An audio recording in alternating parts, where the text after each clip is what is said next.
Yani kwa kifupi ni kwamba mchezo utakuwa ni mzuri, lakini kutokana na mwendelezo wetu kwa sasa hivi ni kwamba timu sisi tushajipata.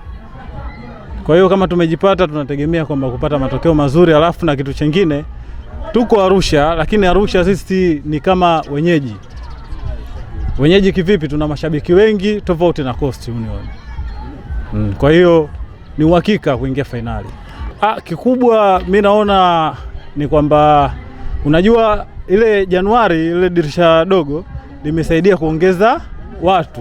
Kwa mfano ukiangalia wakina Mutale, Mkwala, sawa ni wachezaji wazuri, siwezi kusema moja kwa moja kwamba ni wachezaji wabaya, lakini kuna baadhi ya vitu walikuwa wanatufelisha.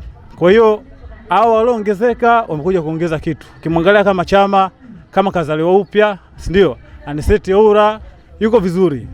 Ukija kwa Mpanzu naye, japo tulikuwa naye tangu kipindi kile, lakini ni kama kazaliwa upya. Kwa hiyo timu kwa ujumla yani iko vizuri. Hapo kikubwa tuseme ni kuomba Mungu kwanza majeruhi wasiwepo. Alafu na kitu kingine naona ni kwamba tuendelee kuisupport timu. Coastal imekuwa ikitoa upinzani mkali kwa Simba kila anapokutana. Na unafikiri kwamba kutakuwa na urahisi wote katika mchezo huu wa nusu finali?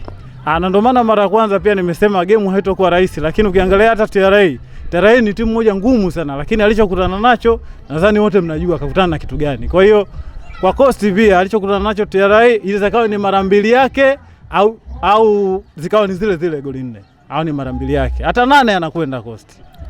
Ni kwa sasa hivi naweza nikasema kama tayari si ni mabingwa hivi, maana anayeongoza anamhofia nafasi ya pili. Yaani tumepitwa pointi 2, sawa, lakini ni ile kwamba tunasema kwamba ubingwa ni wa kwetu. Kwa sababu gani? Sisi sasa hivi tunacheza kwa kujiamini, alafu na timu kama timu naona mshikamano. Yeye kwenye timu ukiwa na mshikamano ni kitu kizuri.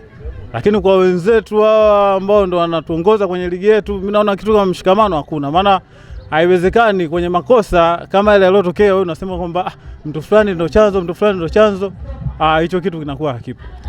Kikubwa ni mshikamano. Yaani mshikamano ndo kila kitu. Kuna kila jambo. Ukiona mshikamano basi kila kitu kitafanyika vizuri. Yani kwa kipindi kama hiki tunahitajika kwamba tuwe na mshikamano. Hapo kwenye mshikamano, yani nadili sana na mshikamano, maana ndio kitu muhimu sana.